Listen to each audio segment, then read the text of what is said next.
nama saya Safaat. Pada hari ini saya akan bercerita tentang kesan ketika saya mengajar salah satu murid saya yang paling kecil, dia bernama Tenzin. Nah, jadi Tenzin ini adalah salah satu murid saya yang paling usianya ini boleh dibilang paling muda ya. Jadi dia masuk ke sini pada saat dia menduduki kelas TKB. Pada saat dia ke sini, saya lihat gambar Tenzin ini masih dari segi bentuk agak kurang. Dan anaknya juga saya lihat memang agak pendiam gitu. Ketika saya ajak berkomunikasi, dia memang agak sedikit pasif gitu ya dari segi komunikasi. Tapi saya sempat terkejut ketika melihat gambar Tenzin. Ternyata ketika saya kasih sebuah media gambar ya, kemudian dia drawing, ternyata hasilnya luar biasa ya. Bagaimana gambar dia ini ternyata memiliki visualisasi yang begitu bercerita. Tuh ada kereta ya, kalau misalkan di sini saya perhatikan, kemudian ada relnya, ada jalan yang memang memiliki visualisasi yang begitu acak gitu ya. Dia hampir semua menutup di bidang gambar yang dia buat gitu ya. Jadi ini adalah salah satu karya Tenzin ya, karya drawing Tenzin yang dibuat dengan menggunakan media spidol ya, hitam putih seperti itu.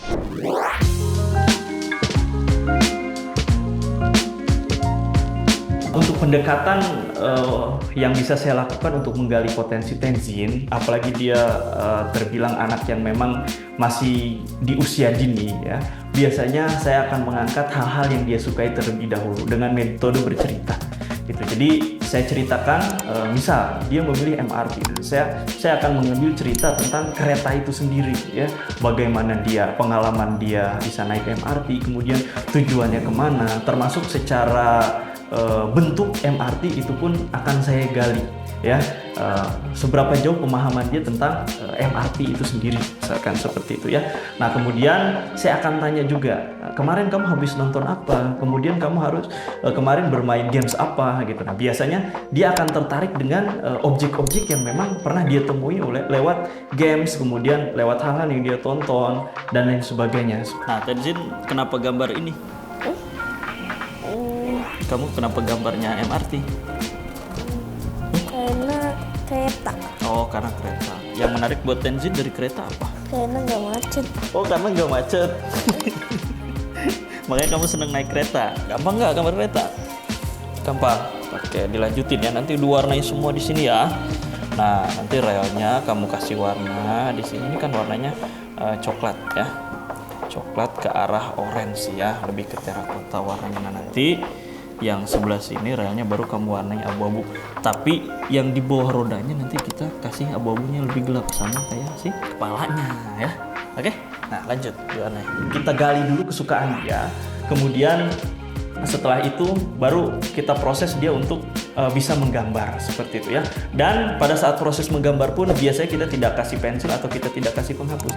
Biar kenapa? Biar karakter garis Tenzin ini ya, karena kan memang dia masih usia anak-anak ya, biar dia itu menjadi lebih tegas dalam menggores, kemudian dia tidak takut salah dan lain sebagainya. Nah itu kita tidak kasih penghapus, dia langsung menggambar saja dengan media spidol biasanya. Nah ketika dia merasa goresannya kurang tepat ya, dia harus menggores ulang dengan bentuk yang lebih bagus seperti itu.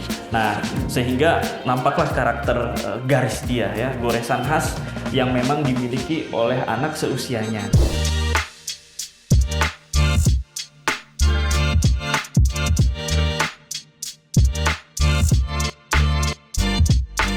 Seberapa penting sih belajar seni rupa untuk anak-anak? Kalau menurut saya, belajar seni rupa untuk anak-anak itu sangatlah penting. Kenapa?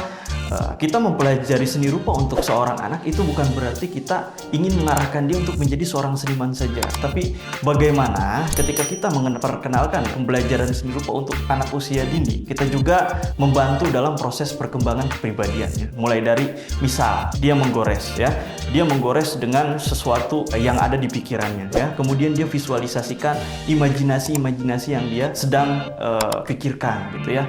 Nah kemudian dia memvisualisasikan pengalamannya. gambarnya. Jadi artinya ada beberapa hal yang mungkin dia ingat kemudian dia gambarkan di dalam sebuah karya. Nah, selain itu ya, dalam proses membuat karya juga pastinya dia akan menemukan masalah-masalah, entah itu dari warna yang kurang cocok, kemudian dari garis yang awalnya dia bentuk tidak sesuai dengan keinginannya.